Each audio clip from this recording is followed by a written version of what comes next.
replace Article 108.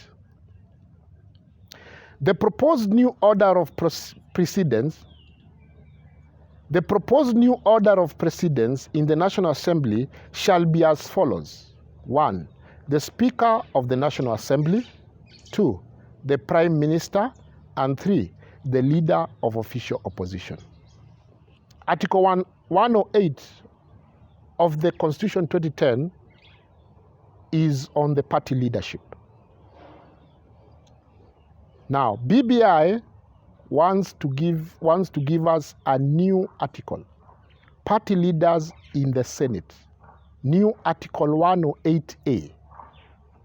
Inserts a new leader in the Constitution to constitutionalize the party leadership structure in the Senate as follows. 1. The Speaker of the Senate. 2. The leader of the majority party. And 3. The leader of the minority party. Okay. Now, let us go now to Article 113. Article 113, according to Constitution 2010, is on the mediation of committees. It says this, Part 1. If a bill is referred to a mediation committee under Article 112, the Speaker of both houses shall appoint a mediation committee constituting equal number of members of each house to attempt to develop a version of the bill that both houses will pass. Okay? Now, BBI wants to amend Article 113. It says this: presidential assent for bills, amends Article 113. Expand the period within which a bill shall be referred to the president for assent from the current 7 days to 14 days. Okay, good. Article 123, according to Constitution 2010, is on the decisions of the Senate. Senate procedure voting, this is according to BBI. It repeals Article 123. Proposes to do away with the concept of voting by delegation in the Senate. Okay, as we move on. Article 130 is on the national executive. Okay, BBI changes to the National Assembly composition, Article 130. Proposes to introduce the Deputy Prime Minister in the composition of the National Executive. Okay, we are moving on. Article 131 is the authority of the President, according to the Constitution 2010. BBI wants to amend that. It wants to amend Article 131. It's on cabinet/executive duties. Proposes to include the Prime Minister and the Deputy Prime Minister in the list of persons who assist the President in the exercise of the executive authority. The amendment also proposes to rename the office of the Cabinet Secretary as Cabinet Minister. Okay. Article 132 is the functions of the President, according to Constitution 2010. BBI wants to amend Article 132, executive accountability. BBI proposes to require the President to report on the progress made towards achieving the economic and social rights guaranteed under Article 43 in the annual State of the National Address. As we are moving on, Article 138 is the procedures at presidential elections. BBI wants to amend Article 138. In the event of Deputy President candidate's death, BBI proposes this. Proposes to remove the condition that requires a presidential election to be cancelled and a new election held where a person nominated as a deputy president dies in or before scheduled elections. Article 140. According to the old constitution, the Constitution 2010, answers the questions to a validity of presidential elections. BBI wants to amend Article 140. The Supreme Court petition period proposes to increase the period during which the Supreme Court is required to hear and determine a petition on questions as to validity of a presidential election from 14 days to 30 days. Prime Minister and Deputy Prime Minister. BBI wants to add a new article, 151A, provides for the mode of appointment of the Prime Minister and 2 Deputy Prime Ministers. A. The function of the Prime Minister shall be to coordinate and supervise government functions. B. The Prime Minister is to be nominated by the President from among the elected members of the National Assembly through a stipulated procedure. The nominee shall not assume office until his or her nomination is confirmed by a resolution of the National Assembly supported by a majority vote of the members. 4. The Prime Minister may be dismissed by the President or through a vote of no confidence in the National Assembly. And 5. The amendment further provides for the Deputy Prime Minister to be appointed from among the Cabinet Ministers. Okay, we are moving on. Article 152, according to Constitution 2010, is on the Cabinet. BBI wants to amend Article 152, mixed cabinet. Proposes a mixed cabinet with some members of the cabinet being appointed from the members of National Assembly. The amendment further provides for the membership of the Prime Minister into the cabinet. The tenure of office of the cabinet is also provided, outlining that the cabinet remains in office until the president-elect assumes office. There is a new article here that BBI wants to add, establish deputy ministers. New Article 153A. Proposes to establish the office of the deputy ministers whose functions shall be to deputize for cabinet ministers in the execution of cabinet ministers' functions. Okay, so as we move on, Article 154 is on the secretary to the cabinet. Part of it says, Part 1, according to Constitution 2010, there is established the office of the secretary to the cabinet, which is an office in the public service. Part 4 of that says, the secretary to the cabinet may resign from office by giving notice in writing to the president. BBI wants to amend Article 154, secretary to the cabinet. The Constitution is amended to remove the approval of the National Assembly in the appointment of the secretary to the cabinet. Okay, we move on. Article 155 is on the principal secretaries. It says, Part 1, there is established the office of the principal secretary, which is an office in the public service. BBI wants to amend Article 155, principal secretaries. The president shall appoint principal secretaries from among a list recommended by the Public Service Commission. The president shall appoint principal secretaries from among a list recommended by the Public Service Commission. The appointees will no longer require the approval of the National Assembly. Okay. Article 156 is on the Attorney General. Part 1 and 2 of Article 156 of the Constitution 2010, not old, there is established the office of the Attorney General. Part 2, the Attorney General shall be nominated by the President and with the approval of the National Assembly appointed by the President. BBI wants to amend Article 156, Attorney General. Constitution is amended to expand the mandate of the Attorney General to perform the functions of a cabinet minister. We are moving on. Article 157 is the Director of Public Prosecutions. BBI wants to amend Article 157, Director of Public Prosecutions.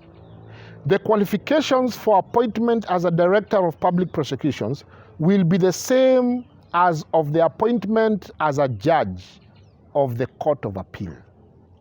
Okay, we are moving on. Article 158, Section 1 states that the Director of Public Prosecutions may be removed from office only on grounds of A, inability to perform the functions arising from mental or physical capacities. Now, BBI wants to repeal Article 158, removal and resignation of Director of Public Prosecutions. The bill aligns the removal and resignation of the Director of Public Prosecutions with that of the constitutional commissions and independent offices. Okay, so BBI wants to repeal that. Article 164 of Constitution 2010 is the Court of Appeal. The Court of Appeal is established under Article 164 of the Constitution of Kenya 2010. The High Court is established under Article 165, and it consists of a number of judges to be prescribed by an Act of Parliament. The court has a principal judge who is elected by the judges of the High Court from among themselves. Now, BBI wants to amend Article 164, Court of Appeal. The Constitution is amended to 1. Limit the tenure of the President of the Court of Appeal to a single term of 5 years. 2.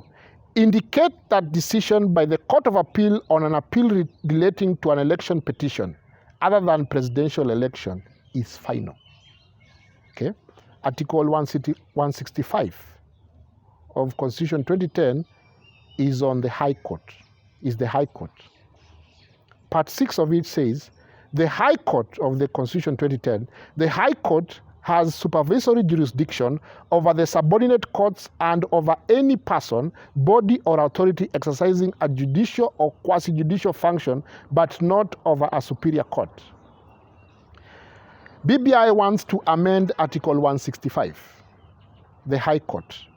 The article is amended to limit the tenure of the principal judge of the High Court to a single term of 5 years. Okay, so we move on. Article 166 is on the appointment of the Chief Justice, Deputy Chief Justice, and other judges. Now, BBI wants to amend Article 166, appointment of the Chief Justice, Deputy Chief Justice, and other judges. The bill enhances the qualification of the judges of the Supreme Court and the Court of Appeal relating to their experience. The amendment provides the qualification of a judge of the Supreme Court to be 20 years, a judge of the Court of Appeal to be 15 years, and that of the judge of the High Court to be 10 years. Okay? Moving on. Article 167 is the tenure of the office of the Chief Justice and other judges, according to Constitution 2010. Part 1 says, a judge shall retire from the office on attaining the age of 70 years, but may elect retire at any time after attaining the age of 65. BBI amends Article 167, tenure of office of the Chief Justice and other judges. The bill proposes to harmonize provision on tenure of office relating to the office of the Chief Justice to also apply to the office of the Deputy Chief Justice. Okay?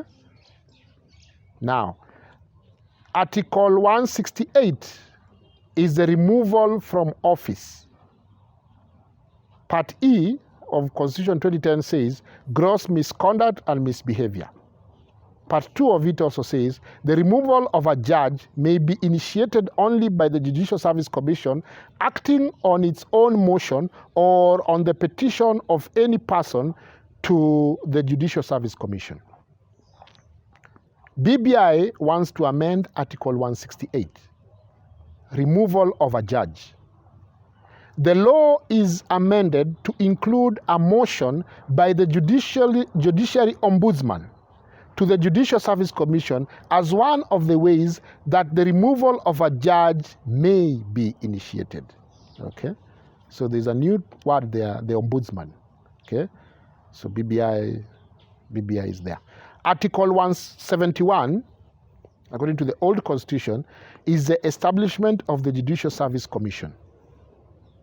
There is established the Judicial Service Commission, that's part 1, and if you jump to part H, it says one woman and one man to represent the public, not being a lawyer, appointed by the president with the approval of the National Assembly. Now, BBI wants to amend Article 171, the Judicial Service Commission membership. The amendment expands the Judicial Service, the JSC membership to 1. Include the Judiciary Ombudsman, who will be an ex officio member. 2. Removal provision that commission members, apart from the Chief Justice and the Attorney General, shall be eligible to be nominated for one further term of 5 years. And 3.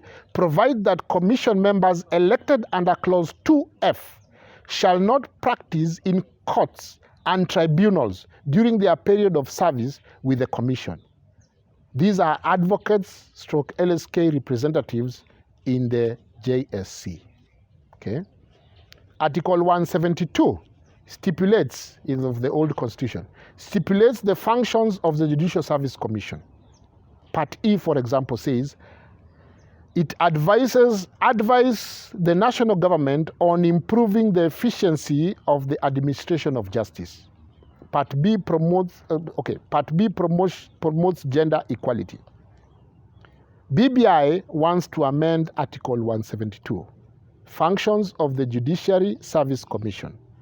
The article is amended to expand JSC mandate to include receiving complaints against judges, investigating and disciplining judges by warning, reprimanding, or suspending a judge.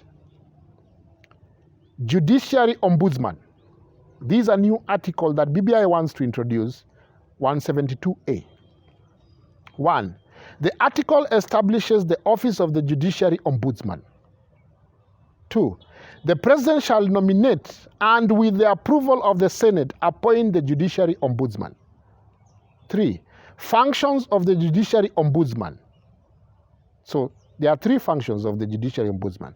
1, or Part A, receive and conduct inquiries into the complaints against judges, registrar, magistrates, and other judicial officials and other staff of the judiciary. B, sensitize and promote engagement with the public on the role and performance of the judiciary. And 3, improve transparency and accountability of the judiciary. Okay, so the Judiciary Ombudsman is a new Article 172A. BBI proposes the article establishes the office of the Judiciary Ombudsman. The President shall nominate and, with the approval of the Senate, appoint the Judiciary Ombudsman. What are the functions of the Judiciary Ombudsman? Number 1, receive and conduct inquiries into complaints against judges, registrars, magistrates, and other judicial officials and other staff of the judiciary. 2, sensitize and promote engagement with the public on the role and performance of the judiciary. And 3, improve transparency and accountability of the judiciary. The Judiciary Ombudsman shall prepare regular reports to the Judicial Service Commission and an annual report to Parliament. The judiciary ombudsman shall not investigate any matter pending before any court or tribunal, or reopen a court or tribunal case, or review a judge's decision. Okay? Okay? Article 177 is, according to the Constitution 2010, is the membership of the county assembly. Membership of the county assembly, according to BBI, a BBI wants to amend Article 177. Membership of the county assembly. The bill seeks to change the nomination of candidates from being based on seats won to being based on the votes received by a political party in an election. Further, it seeks to align the term of county assemblies to the election cycle and provide that the special top-up seats shall expire after 10 years, in view of the principle that affirmative action measures ought to have time limitations. Okay? Article 179 is on the county executive committees. BBI wants to amend Article 179, county executive committees. The article is amended to provide clarity that a county governor has powers to dismiss or reassign their county executive committee members. Further, the amendment offers leeway for the county governors to appoint members of a county assembly into the county executive committee. Lastly, it is provided that the county governors shall be accountable to their respective assemblies in the performance of their functions. As we are moving on, Article 180 is on the election of county governor and deputy county governor. BBI wants to amend Article 180, election of the county governor and deputy governor. The bill amends the article to enhance gender parity in the governance of counties by providing for the candidate of the county governor in nominating a deputy to consider a person who is not of the same gender. Okay? As we move on, Article 188 is on the boundaries of counties. Part 1 says, according to Constitution 2010, the Senate, with the support of at least 2/3 of the county delegation, will be able to... Okay.